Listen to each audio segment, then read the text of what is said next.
avez beaucoup réfléchi aux formes d'activisme radicaux avant de trouver cette idée-là.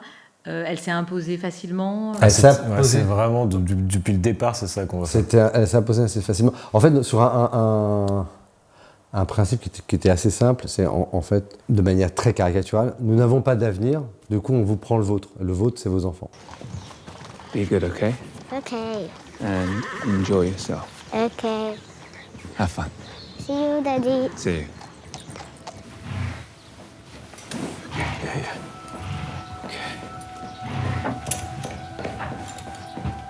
Squeaky.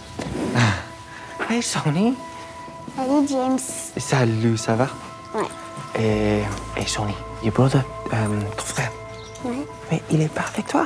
Non, il a pris l'avion de papa pour aller voir un match de foot trop nul. Ah. Ok.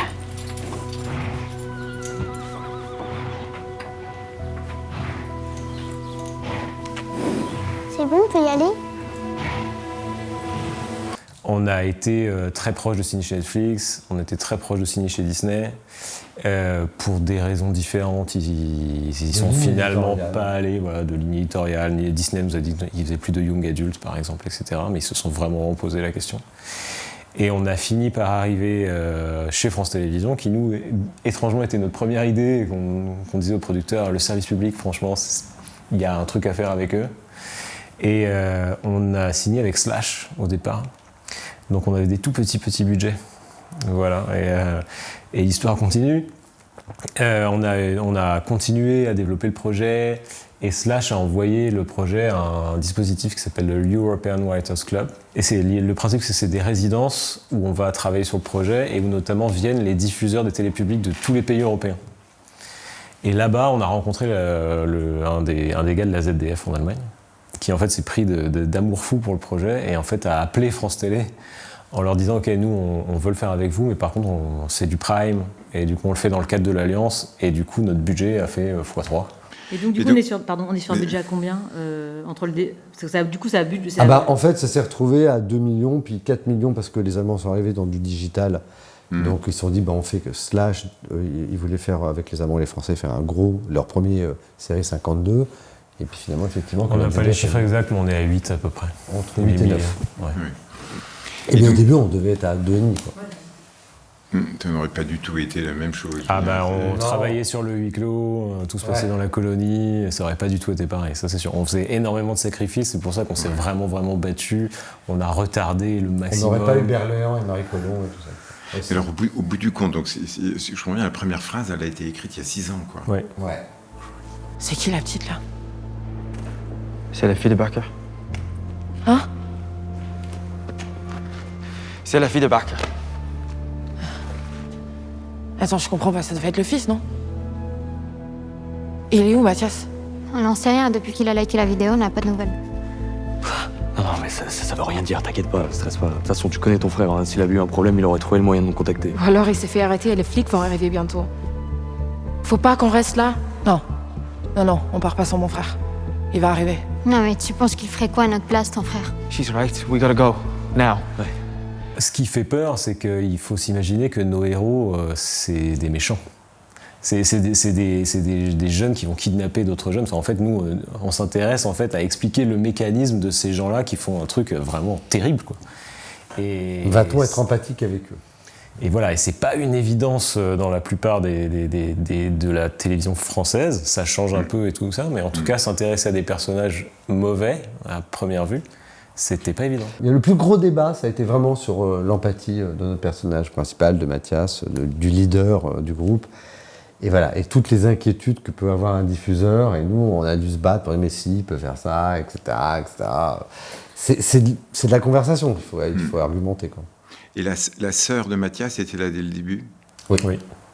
Tout de suite. C'était si important d'avoir ce rapport, parce qu'il y a un rapport un peu qui est fascinant de l'un et de l'autre, de frères et de sœurs, mais il peut y avoir un peu de toxicité, il y a un rapport de domination et d'émancipation. C'est une relation qui nous intéressait parce qu'on la voit assez peu, en fait, en fiction, une relation frère-sœur.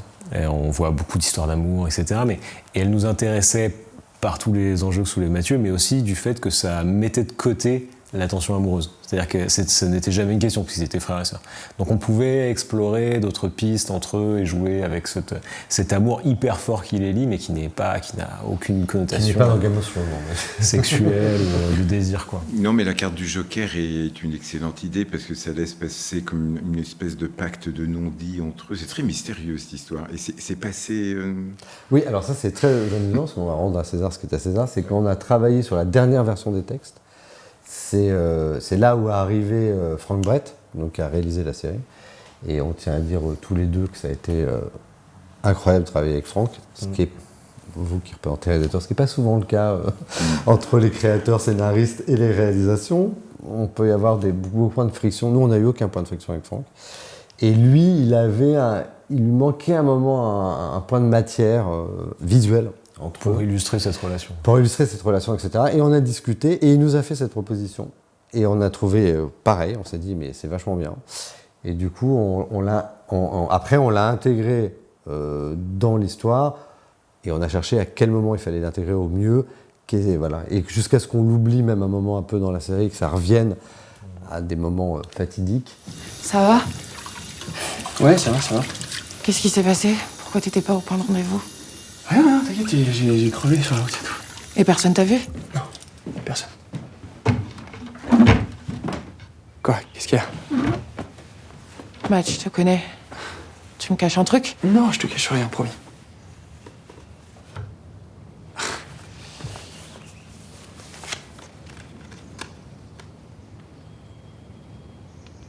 Bah vas-y, donne-le-moi. Je te garantis que tu vas être déçu. Nous, on a un combat des scénaristes, des créateurs de séries, d'être impliqués dans... parce qu'on estime que les meilleures séries au monde sont faites aussi parce que les créateurs sont impliqués dans la DA, dans la direction artistique. Ça ne veut pas dire qu'on va prendre la place de la réalisation. Et nous, on a voulu, avec nos producteurs qui nous ont suivis dans cette discussion, de contractualiser aussi le fait que la réalisatrice ou le réalisateur qui viendrait, il viendrait aussi avec notre accord.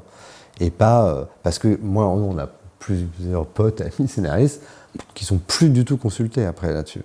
Et quand on travaille pendant autant d'années avec des personnages sur une histoire, pour moi, c'est absurde. C'est absurde par rapport à l'objet sériel qu'on fabrique.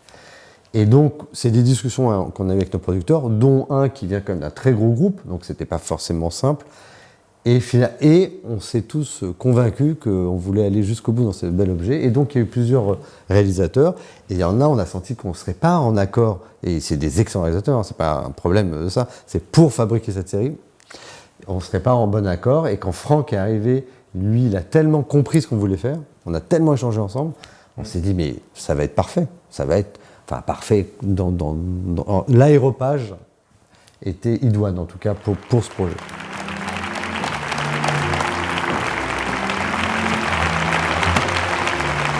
Mesdames et messieurs, bonjour.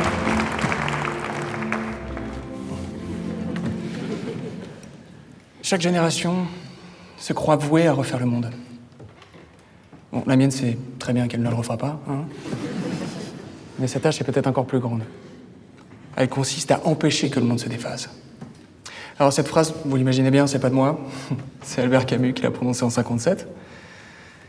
Mais elle n'a jamais été aussi actuelle qu'aujourd'hui. Car voyez-vous, défaire le monde, c'est exactement ce que j'ai appris tous les jours dans cette école. Pendant 5 ans. Alors, nos merveilleux professeurs et intervenants, bon, à de rares exceptions près, hein, ne nous ont appris qu'une seule chose. Devenir les bons petits soldats d'un système qui exploite la Terre encore et encore, tous les jours, sans se soucier des conséquences. Alors, l'ont-ils fait par croyance ou par intérêt?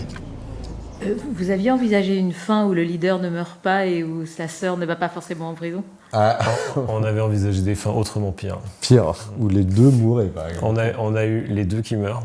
On a eu juste Héloïse qui meurt. Et lui qui vit avec ça. Il n'y avait jamais de fin où ils s'en sortaient tous les deux? Non, pour nous, il fallait vraiment qu'il y en ait un qui meure. Au moins. Alors pourquoi fallait-il un sens du martyr alors qu'il a une espèce de véritable conscience quand même de ce qui va arriver?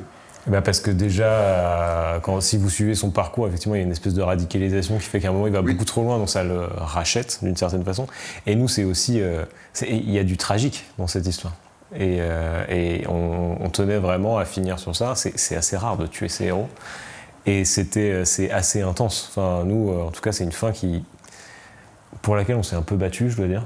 Parce que pour le coup, on a essayé de nous faire changer d'idée. Et pour te dire, à France Télévisions, on s'est même dit, c'est une petite astuce, on s'est dit, on n'a qu'à les tuer tous les deux. Comme ça, ils vont nous dire, c'est juste impossible. À la fin, on dit, bon, il n'y a que lui qui meurt, et on arrivera à le vendre.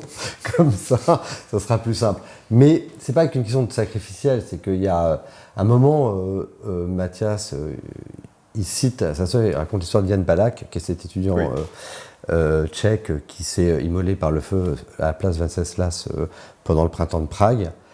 Et dans un geste de total désespoir, quand il subissait le joug de la dictature communiste et des soviétiques. Mais ça n'a rien donné. En vrai, lui, il dit, il pense que ça a fait quelque chose, mais en fait, le pauvre Jan Palach, qui s'est incendié, il s'est tué, et puis la dictature, elle a duré encore 20 ans. Ce qui a été très compliqué. Et je pense que c'était important qu'il y ait un prix à payer pour ce qu'ils font.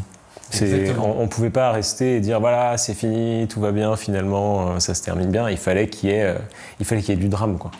Et c'est quelqu'un qui a sacrifié sa vie pour ce en quoi il croyait. Enfin, nous, ça nous a raconté. Et pourtant, il y a quelque chose d'autre qui naît de ce drame. Enfin, ce qui touche, c'est qu'à un moment, il est dans un hubris quand même, un peu de toute puissance. Il va faire n'importe quoi. Et là, je pense qu'il commence à être vraiment antipathique, le personnage, à partir de l'épisode 4-5. C'est un peu difficile quand même de le suivre. D'ailleurs, sa sœur s'oppose à lui. Et à la fin, et c'est vrai que c'est dur dans ce qu'on écrit, c'est qu'il se rachète. Il dit, c'est vrai que je vais trop loin, ça va pas, etc. Mais il y a un cliquet de trop, et finalement... Mais il se sacrifie aussi pour sa sœur, en fait. Et c'est ça qui est intéressant. Si vous avez vraiment bien regardé, il enlève son bâillon qui protège de la fumée pour le lui mettre à elle. Oui. Et donc, son sacrifice, il n'est pas pour la cause, parce que en fait, l'important, ça reste quand même l'humain. Et le fait qu'il sacrifie pour sa sœur, nous, ça nous semblait essentiel, parce que ce qui nous semble essentiel, in fine, dans toutes ces histoires, c'est qu'est-ce qu'on fait pour l'autre, qu'est-ce qu'on fait avec l'autre et pour l'autre en tant que personne, plus que des causes qui nous dépassent.